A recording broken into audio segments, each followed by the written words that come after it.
दुनिया में लाखों किताबें हैं और लोग इन किताबों से सीख और समझ रहे हैं। जब कोई व्यक्ति किताबों की दुनिया में प्रवेश करता है तो कुछ किताबें ऐसी होती हैं जो उसे प्रेरित करती हैं और अपनी विशिष्टता का यकीन दिलाती हैं। इन किताबों में सबसे प्रभावशाली किताब कुरान है। दुनिया में सबसे ज़्यादा पढ़ी जाने वाली किताब। दिन के 24 घंटों में से कोई भी ऐसा क्षण नहीं होता जिसमें कुरान ना पढ़ा जा रहा हो। कुरान में कुछ ऐसी विशेषताएं हैं जो अन्य किताबों में नहीं मिलती। आज हम कुरान की 5 विशेषताओं पर चर्चा करेंगे। पहली विशेषता यह कि इस किताब में संदेह के लिए कोई जगह नहीं है। कुरान एक ऐसी किताब है जिसमें कोई भी बात संदेह या अनुमान के आधार पर नहीं कही गई है। कोई सिद्धांत, कोई आदेश और कोई विश्लेषण संदेह में नहीं दिखता है। इस किताब में हर बात निश्चित रूप से कही गई है। कुरान में कोई भी मानसिक भ्रम नहीं है और न ही कोई अस्पष्टता है। यह पुस्तक मनोरंजन साहित्य की किताब नहीं है, बल्कि जीवन के ठोस तथ्यों और मुद्दों पर चर्चा करती है, और वह भी बहुत गंभीर और गरिमामय तरीके से। लेकिन इसके बावजूद यह एक बहुत ही प्रभावशाली और आकर्षक साहित्य है। आमतौर पर सलाह के लेखों और भाषणों में बोरियत होती है, लेकिन कुरान इस कमजोरी से मुक्त है। इस पुस्तक ने अपने विरोधियों और इनकार करने वालों को एक से अधिक बार चुनौती दी है कि वे इसके जैसा एक अध्याय या एक श्लोक ही लेकर आए। अकेले नहीं, जितने चाहो उतने लोगों को एक साथ ले लो, लेकिन आप इसके जैसा एक श्लोक भी नहीं बना सकते। इस चुनौती को 1450 साल बीत गए, लेकिन आज तक कोई इसे पूरा नहीं कर सका। इस किताब में ऐसी खूबियां हैं जो हर समझदार इंसान को इसके दावे को सच मानने पर मजबूर कर देती हैं कि इस किताब का लेखक कोई इंसान नहीं बल्कि खुद ईश्वर है। कुरान की दूसरी विशेषता यह है कि अन्य धार्मिक पुस्तकों की तरह इसमें केवल धार्मिक शब्दों का ही वर्णन नहीं है, बल्कि पूरी जीवन व्यवस्था है। इस पुस्तक का विषय मनुष्य है और इसमें मानव जीवन के हर पहलू पर चर्चा की गई है।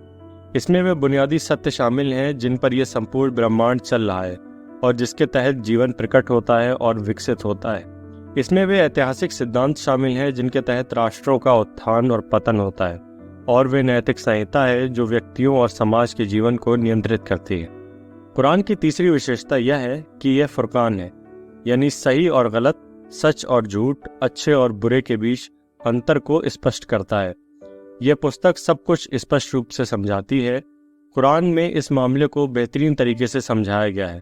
आस्था और विश्वास, एकेश्वरवाद और बहुदेववाद, ईमानदारी और पाखंड, बहादुरी और कायरता, सांसारिकता और विधर्म, सही और गलत, न्याय और निष्पक्षता, आज्ञाकारिता और विचलन, अश्लीलता और विनम्रता, उदारता और कृपा, आमने सामने रखकर इनके प्रभावों और परिणामों पर चर्चा की गई है। कुरान की चौथी विशेषता यह कि इसकी शैली बहुत अलग है। यह विश्व का सर्वोत्तम साहित्यिक ग्रंथ है, इसीलिए इसको दिव्य साहित्य भी कहा जाता है। हालांकि कुरान एक किताब है, लेकिन इसमें ऐसी चीजें शामिल हैं जिससे इसकी खूबसूरती बढ़ जाती है। ऐसा लगता है मानो एक ही विषय को सैकड़ों रंगों से बांध दिया गया हो। कुरान की पांचवी विशेषता यह है कि यह पढ़ने वाले को ईश्वर के बहुत करीब लेकर आता है। कुरान जिस खुदा को सामने रखता है वह पढ़ने वाले को उसके अपने आसपास ही नहीं बल्कि अपने दिल में महसूस होता है। कुरान की दुनिया में प्रवेश करते ही इसके पाठक को महसूस होता है कि ईश्वर के साथ उसका गहरा संबंध है, उसके प्रति गहरा प्रेम है। ईश्वर को उस पर स्नेह और दया है। वह उसके हर विचार के साथ है। वह जो कुछ भी करता है वह उसमें भाग लेता है। वह उसकी प्रार्थनाएं सुनता है, उसकी पुकार का उत्तर देता है, उसके मामलों को निर्देशित करता है, उसे अच्छाई की प्रेरणा देता है और बुराई से बचाता है। कुरान का कमाल यह है कि यह पाठक के सामने आखिरत का एक ज़बरदस्त नक्शा पेश करता है। पाठक को आखिरत का दरबार नजर आने लगता है और वह उस तक पहुंचने के लिए उसके सामने मौत का दरवाज़ा खुला रहता है।